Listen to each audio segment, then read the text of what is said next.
Sejak kapan perempuan dipaksa harus punya anak dan seakan-akan kalau tidak punya anak, kita dianggap sebuah kegagalan? Aku menemukan jawabannya di buku Dari Rahim Ini Aku Bicara, meskipun baru setengah jalan membacanya. Perempuan menjadi mesin pencetak anak sejak laki-laki takut karena tidak bisa memastikan keturunan anaknya. Di halaman 15 tuh ditulis, seorang ibu selalu pasti, sementara seorang ayah tidak selalu pasti. Kalau kita mau tahu siapa ibu kandung dari seorang anak, kita udah bisa menebak dari siapa yang mengandung. Tapi kita nggak pernah benar-benar tahu siapa ayahnya.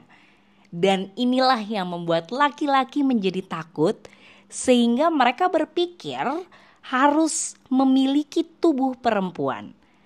Dari sinilah pernikahan pun menjadi keharusan. Oke, ini awalnya kayak jelas gitu tujuannya bahwa seorang anak punya hak untuk tahu garis keturunannya itu dari mana. Tapi ketakutan ini menjadi obsesi pada tubuh perempuan. Laki-laki tuh kayak pengen memiliki tubuh perempuan gitu. Obsesi ini yang membuat patriarki pertama mengarang konsep keperawanan. Saking harus banget tuh keturunannya berasal dari satu ayah saja. Tidak ada yang melarang laki-laki tuh punya keturunan dari perempuan yang berbeda. Ini yang aneh, ini yang absurd. Kedua, karena rahim milik laki-laki gitu ya, perempuan tidak boleh memilih dia mau punya anak atau enggak. Karena kalau kita lihat lagi, menikah kan tadinya memang untuk memperjelas garis keturunan saja gitu ya. Untuk menjaga ketakutan kolektif ini yang tadinya kita tidak bisa tahu itu anak dari ayah siapa, perempuan didesain cuma buat mencetak anak. Kita sekarang bicara soal bagaimana semua ini memberi dampak pada perempuan.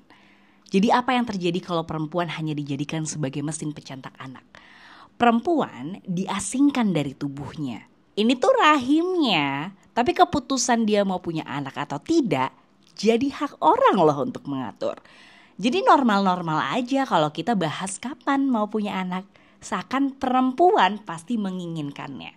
Untuk perempuan yang tidak menginginkan anak dianggap egois. Untuk perempuan yang belum bisa punya anak gitu ya, dianggap gagal. Inilah yang menjadi persoalan dari mesin pencetak anak.